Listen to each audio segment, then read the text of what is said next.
প্রতিদিন রাতে ঘুমানোর আগে 6টি আমল করে ঘুমাবেন, আপনি ঘুম থেকে উঠেই ফলাফল দেখবেন ইনশাআল্লাহ।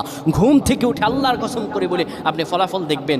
ঘুমাবেন আপনি গুনার বোঝা নিয়ে, ঘুম থেকে উঠে আপনি নিষ্পাপ হয়ে যাবেন ইনশাআল্লাহ, কোনো গুনাহ থাকবে না। যদি প্রতিদিন আপনি ঘুমানোর সময় এই 6টি আমল করে যেতে পারেন, 3বার করে করবেন। 1 নম্বরে যে আমলটি করবেন, কালিমা পড়ে ঘুমাবেন। 2 নম্বরে দুরূদ শরীফ পড়ে ঘুমালে মৃত্যুর পর দুরূদ শরীফ হবে তার জন্য সুপারিশকারী। দুরূদ শরীফ পড়ে ঘুমাবেন, দুরূদ শরীফ পড়বেন। 3 নম্বরে ঘুমের দোয়া পড়বেন।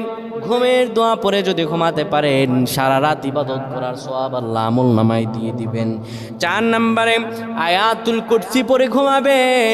আয়াতুল কুরসি পড়ে কেউ যদি ঘুমায়, ফেরেশতারা তাকে সারা রাত পাহারা দেয়।